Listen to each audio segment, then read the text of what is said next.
Hey friends, I'm Christy, and you are listening to Rock the Damn Boat. If you've ever bitten your tongue to keep the peace or said yes when every part of you wanted to say no, this one is for you.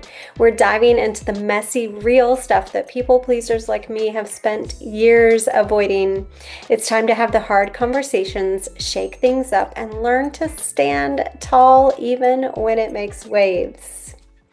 Today is the day, and I usually record or release a new longer session on Wednesdays. And Wednesday came and went, and I started to splice together some recording that I did on over the weekend. But I realized that I was recording in a very angry state. And so I decided that I'm going to completely re-record. I will release today, and today is Friday, and today is a very, very special Friday. So today is the day that I closed the chapter on my corporate job. I gave my notice to my company about 6 weeks ago, I think, which felt like an eternity at the time, although I had originally offered up 8 weeks to transition out. And I decided that I wanted to go ahead and finish things up before Thanksgiving holidays. That would give me the entire month of December to feel like I had not only some time to decompress, but also to get things ready and finished laying the groundwork for my new adventure in 2026. So we will get to that. But today was the day I shut down my computer, closed the work computer for the last time. And I have been, for the past 3 years, I have been the director of sales for a pet company. I've been in the pet industry for about 10 years and have made so many friends in this industry.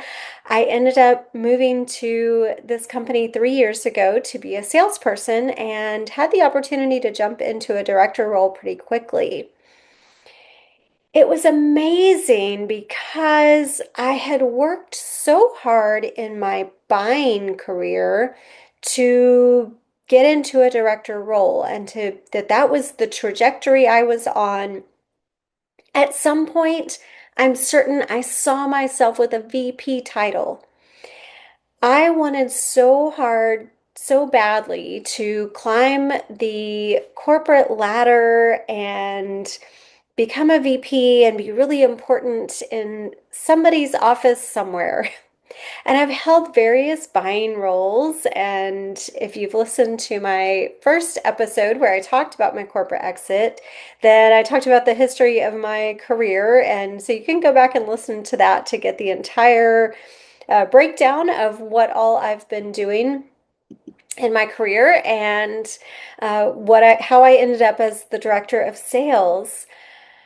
I have loved leading a team for the last 3 years, and I've had anywhere from 8 to 9 people on my team at any given time.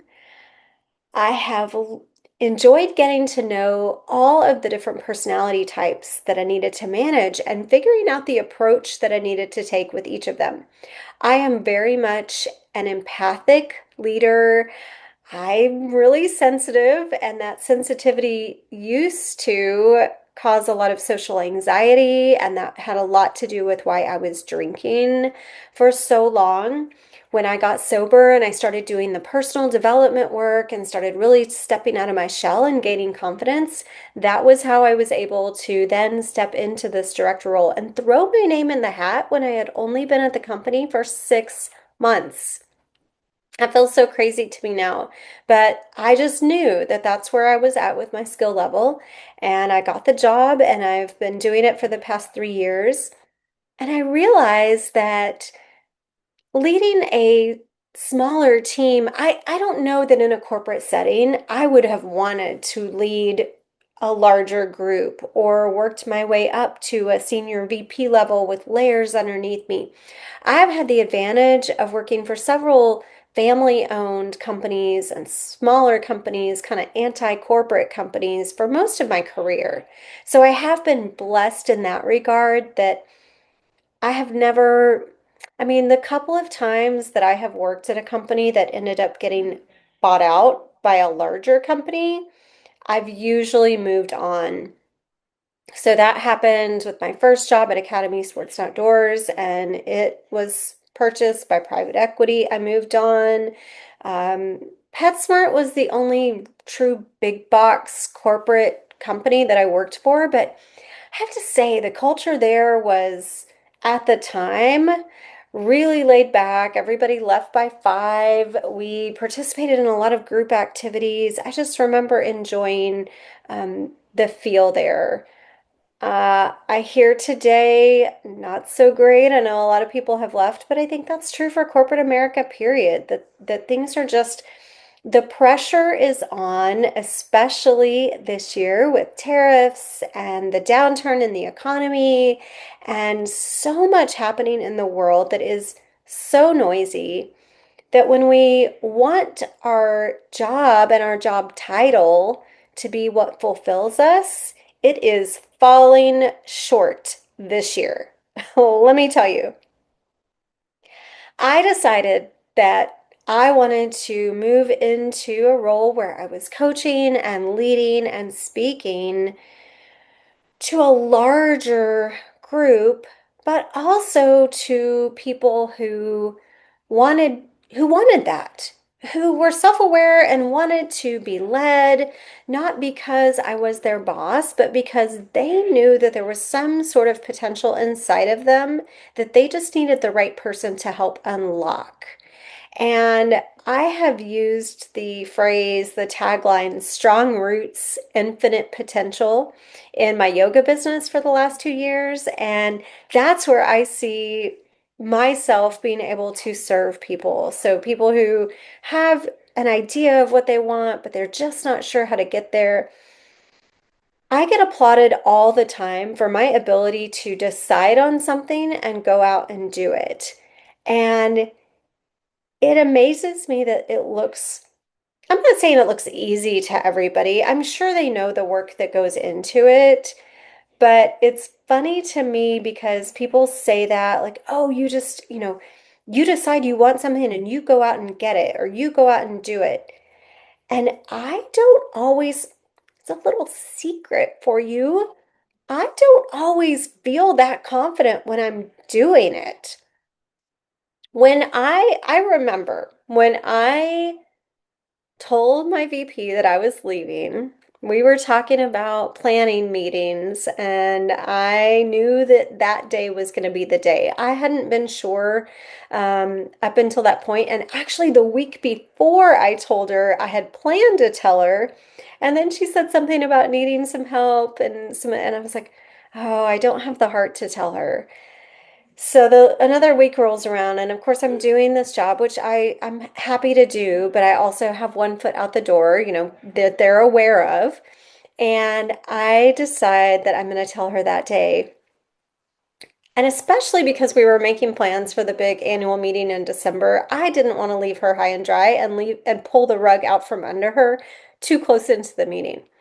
So we were talking about planning, and I said, by the way, this is going to be my last planning season with you. And it took a second, but she said, well, what do you mean? And I'm sure she knew what I meant, but I had to explain, I'm leaving and I'm leaving to pursue something different. Not I'm leaving you for another job. Not I got another job. I just knew that I had this calling to do something different, and I have to give myself the opportunity to do that. I have talked too about the financial moves that I have made to get myself to this point. So I've made some smart investments. We sold a piece of property that I have plenty of money in the bank to get me by for quite some time. My husband carries me on his insurance, and I have put a lot into my 401k. I have, or my RO, the, I'm not going to get all the numbers and letters right. IRA. I have an IRA that's pretty healthy. I have been putting money in index funds, and I have this piece of property that I own outright, that I can sell someday. The market's certainly not right for it right now, but there might be another rush for everyone to live in the country and they're going to need my 10 acres. So I had made some smart money moves and it was time. It was time to give myself this opportunity. This was a really tough year for everybody, and I just didn't see myself being able to regain the spark that I had lost for this job. So I loved leading the team, but I didn't love the things that we had to talk about every day. I just fell out of love with retail. I fell out of love with consumerism. I wanted to do more meaningful work. And I know this is true for other people. I mean, I see this happen with people who maybe go into ministry or, like me, go into coaching or go into nonprofit or they're philanthropists. There are a lot of us who feel called to do something that is for the greater good.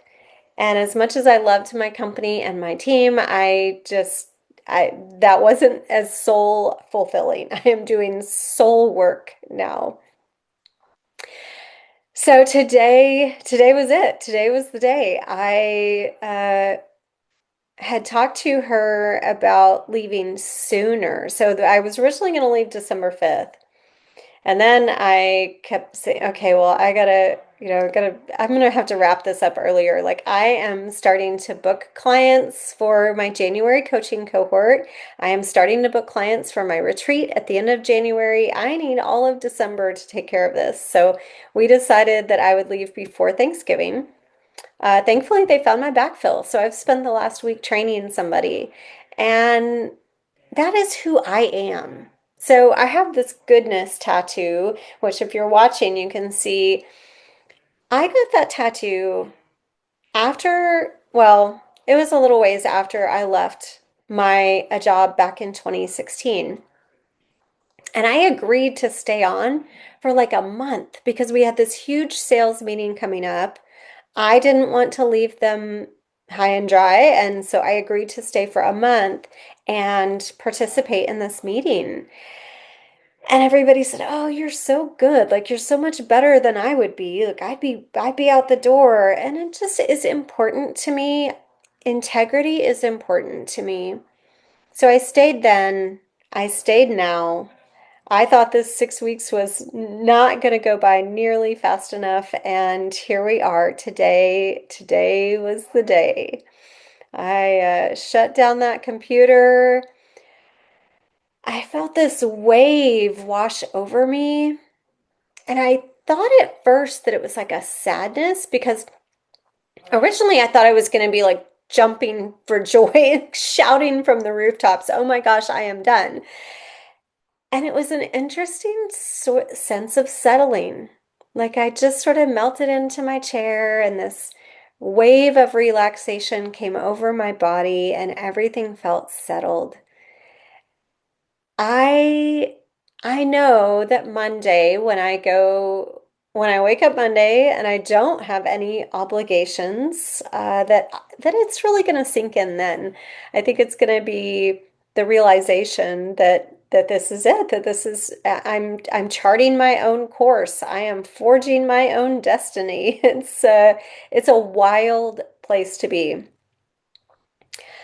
I am moving on to coaching and would love to do some corporate workshops. I've done a little bit of work. My friend Jessica Berger, we worked at PetSmart together, and I just saw that she had her company, Bundle and Joy, on a billboard in Times Square. And I didn't expect to talk about her today, but it just all of this unfolded today that I texted her and congratulated her. She was the first person to ask me to come out and do a team building workshop. I had done my retreats, so I had experienced a few women's retreats, and she asked if I would be interested in doing it in a corporate setting. And I got to tell you, that was like this one little, fire that was lit that just has burned as an ember since then. And I can't even remember when I went out, 22, 23 maybe. So it's been 2 or 3 years. And every time we had a training at my company that I've been at, that was, I just admired the people who came in and who did trainings. I did some internal trainings for the company, and I also led yoga classes on occasion. So I've been very involved with leading others in wellness initiatives. So all of these things that I've been doing have just been a way to bring me joy, whether it's podcasting, guesting on podcasts, guest speaking on webinars, speaking on stage. All of these things light me up. And I am the girl who put off speech until her last semester of college and then made an A. Go figure.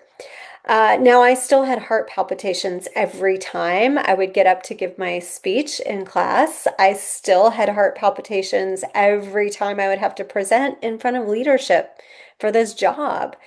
Not more recently, but back when I was a buyer, I was terrified every time I got on stage. My mouth would be dry, my heart would be pounding.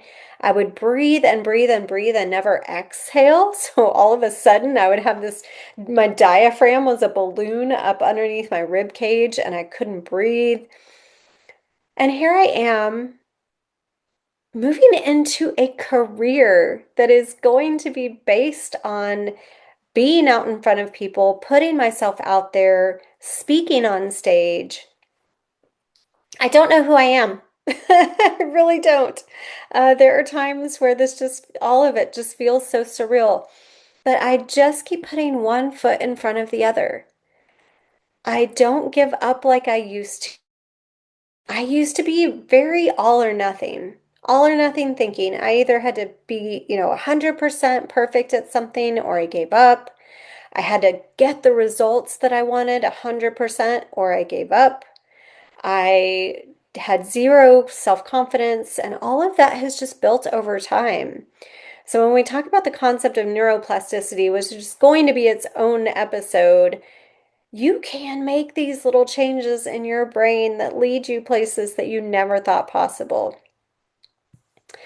Now, as exciting as all of this has been with leaving this corporate role and forging a new path and becoming an full-time entrepreneur, full-time creative entrepreneur, self-employed, I have also had some setbacks and decided to close my yoga studio.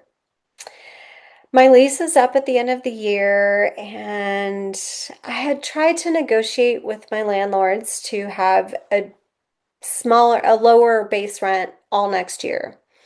They came back and offered me a few months at a lower rate, but not the whole year.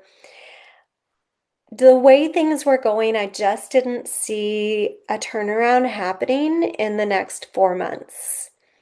The economy is struggling. I have friends in studios all over the country who are having declines in numbers. So even in areas where yoga is more prevalent and more of an activity that is widely used across the population, they are seeing a decline too. So for me to be in a small market with a smaller piece of the pie that will attend yoga. And we don't just offer yoga, we have bar and Pilates, other classes. But to have such a small market and a small subset of people, I just didn't see that changing in the next 4 months.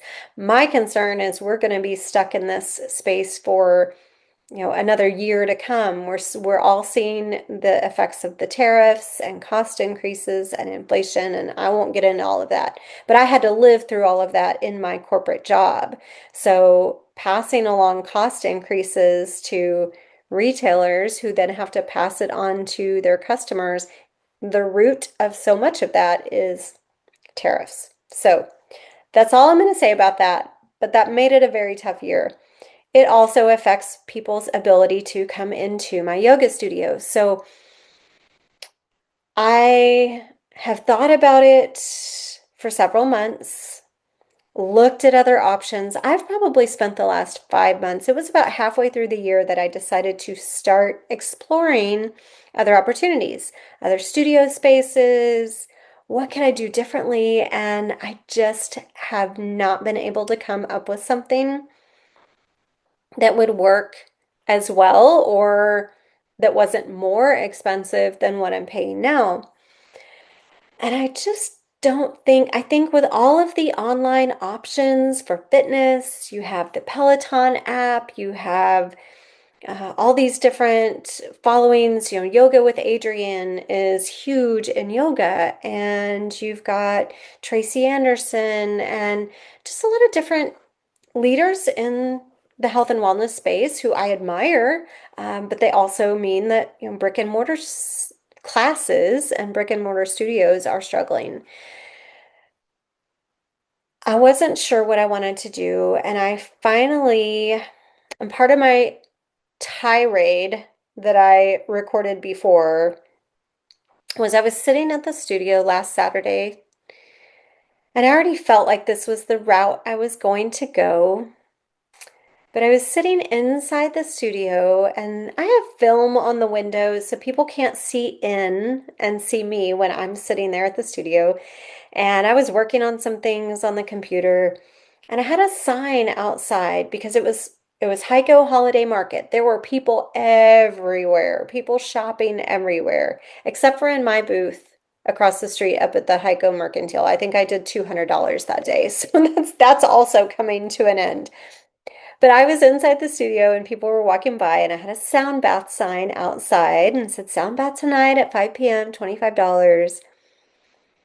People would walk by and make really ugly comments and really snide remarks about both yoga and the sound bath. I maybe heard one or two people say, oh, that sounds cool, but for the most part, it was very derogatory comments. And it really hurt my heart because I was sitting in there, and it was, of course, one of those things where I was a fly on the wall. Nobody knew that I could hear the comments they were making. And I know I am not guilt-free when it comes to saying things that I wouldn't say to someone's face. I've done it. We've all done it. But to have that happen over and over just really kind of I mean, I already knew the decision in my heart of hearts, and then I realized that it's just always going to be this uphill battle to help spread awareness around what yoga is, around what sound healing is. And I have people who come and love it, and they come every single time. And that small subset of people are people who I will continue to serve in some new way in the new year. I'm still bound and determined to make something work to teach yoga. I am hooking up with my friend who has a gym to teach Pilates. So I will be teaching Pilates over at her gym. We're still exploring options together too, so who knows what's going to happen, but I made the difficult decision to close the studio at the end of my lease, which is the end of December. So all of a sudden, here I am. Like I never intended for the studio to be full-time income. I was just trying to at least pay myself, 500 bucks a month. Like I was not trying to replace an income in any way, shape, or form with yoga. What I had hoped would happen was that leaving corporate would just free up more time for me to teach more classes, to reach the community in a bigger way. And we might get more members because we had more classes. Thereby, I could pay myself, 500 bucks a month. I have not paid myself in 2 years for teaching yoga. And without the crutch of a full-time salary, I just couldn't see, I didn't see how I could do it.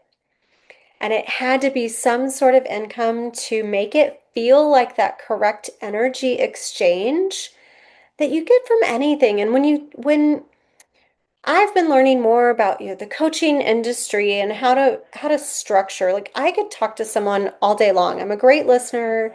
I'm empathic.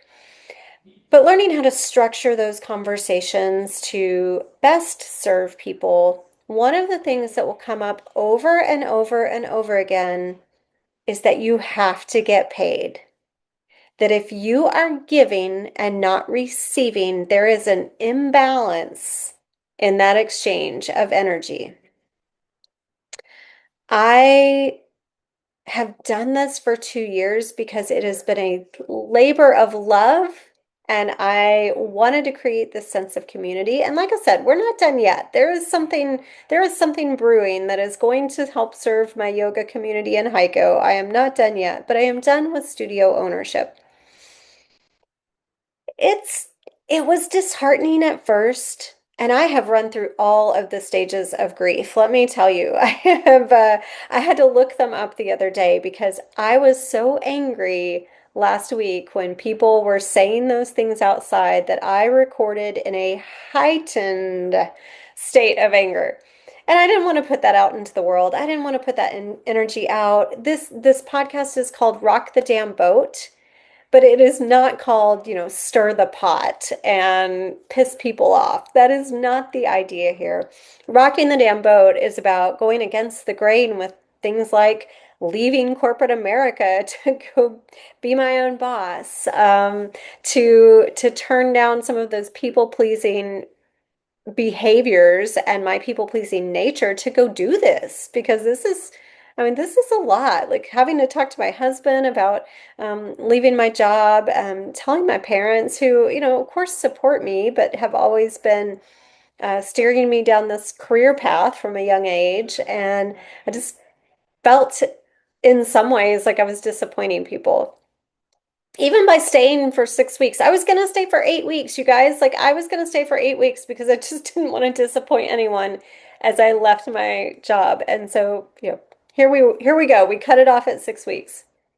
But back to the studio, we've got, about 5 weeks left of that. So everything feels like it's just this unraveling of I'm leaving my corporate job. I had 6 weeks that I gave notice there, and now, 6 weeks from my decision to close the studio. So maybe there's some symbolism in that.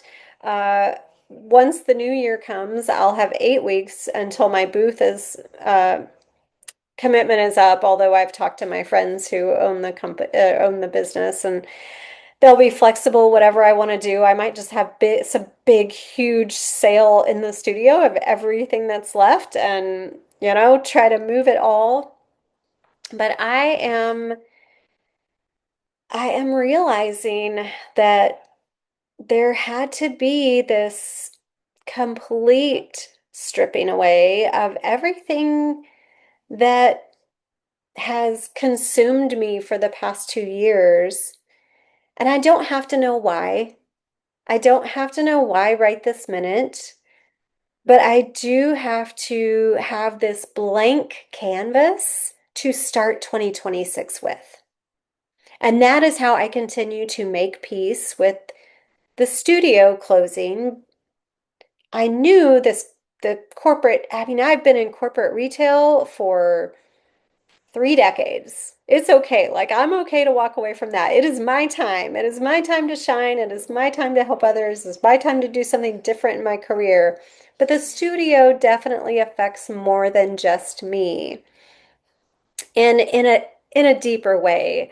Of course, it affects my team and my company that I'm leaving, but they have somebody new and he's great and he's going to be great and they're in good hands. And with the studio, it's different because there is not yoga in a big way in the community. So it was really having to let go of the idea that I was disappointing others. And tears have been shed in the studio this week.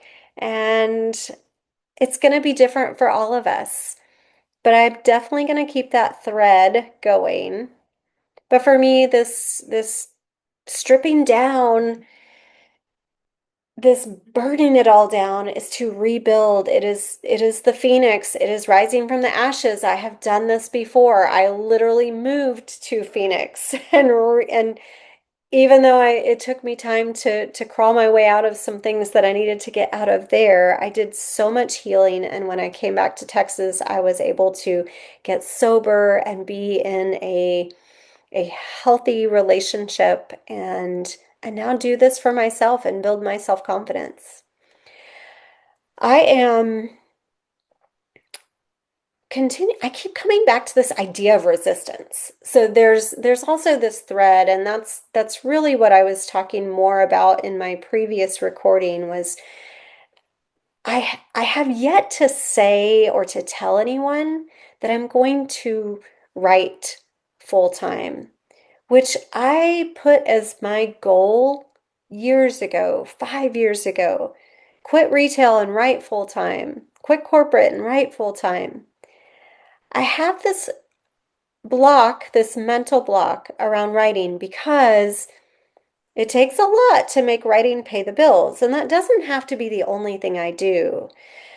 But I'm really peeling away, as I'm stripping away and stripping away all these things from my life, I'm also like stripping away this resistance to writing. And so Monday afternoon, I am excited that I will not have any other obligations other than to sit down and dust off my manuscript, whichever one I decide to do. I'm not sure which one. I have a piece of historical fiction, and then I have a follow-up to Strong Roots, Wayward Soul. So maybe I'll drop a poll in Spotify and you can vote. Do you want the historical fiction or do you want to follow up to Strong Roots, Wayward Soul? So you guys will be part of this journey along with me.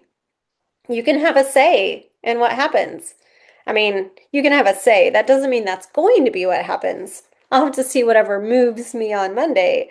But I'm excited, and I think I won't even tell you which way I'm leaning. You guys get to vote.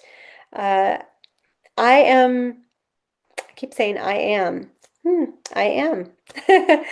I also listened to the Kathy Heller podcast, and she was talking about having Deepak Chopra on her podcast and saying, I am Kathy Heller, and then I am Kathy, and then I am. And so I am Christy Hughes. I am Christy. I am.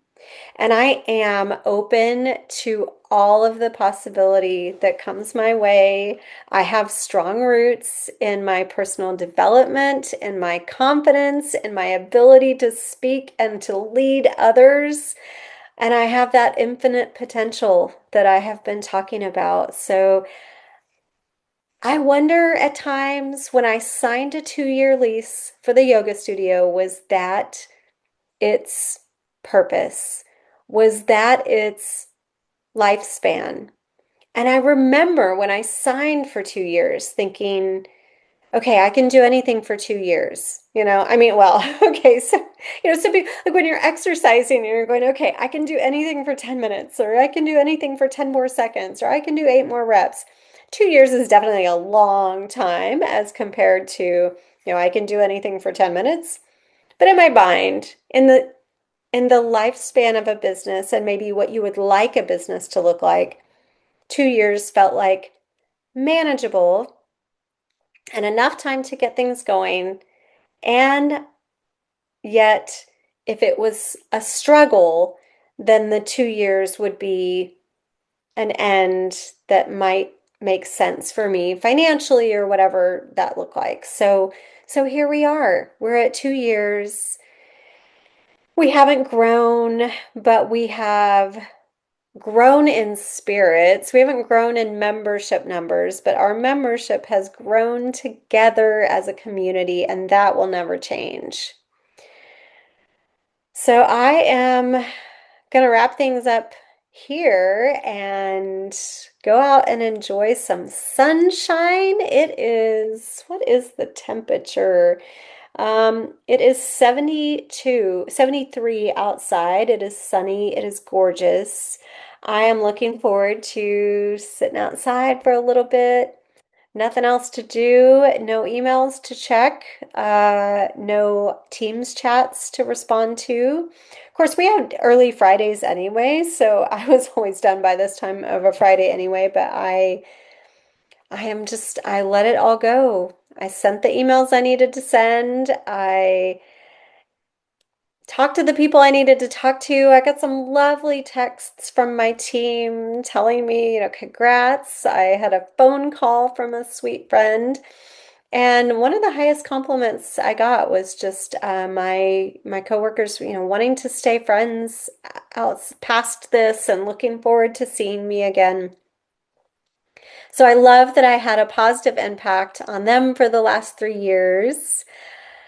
I'm excited to see what comes next. I am loving this format, and I have friends who are loving listening. So I'm here to inspire you. I am here to inspire you to rock the damn boat of your own life. What does that look like? Is it walking away from corporate? Is it, I don't even know. I've done so many wild things in the last few years, dyed my hair rainbow colored, which I've never thought I would do. Teenage dream that I brought to life. Uh, Copious amounts of tattoos. I don't know.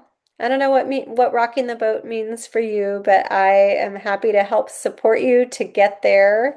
Uh, Excited to have guests on soon. So I have a lineup of guests. I have some people that I want to talk to. I have some themes we want to cover. So things like um, what it means to rock the boat in health and wellness, non-toxic products, using, holistic remedies over Western medicine, getting into what it means to rock the boat in consumerism, eco-friendly fashion, sustainability, and then other people who, like me, have rocked the boat in their careers and took the road less traveled. So I'm excited for all of that to unfold. We are just getting started. I am just getting started with the next phase of my life.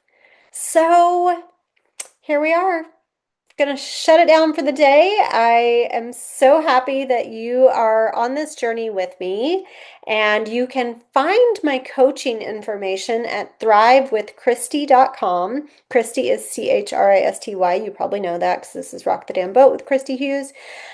I have two of the 10 cabins already filled for the retreat. So if you want more information on the retreat, it is on there. It is the January 23rd through the 25th. I kind of have unlimited spaces open for the virtual cohort. I'd like to keep it kind of small, so that we have a more personal interaction. So right now I've got like 7 spots that I'd feel comfortable filling. And if you do the coaching cohort, you get a big discount for the retreat. So yeah, check that out. Subscribe, follow on Spotify. Spotify tells me I do not have enough subscribers, so hit that subscribe button.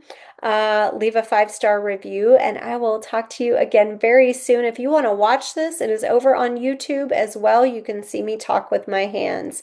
That is all for now.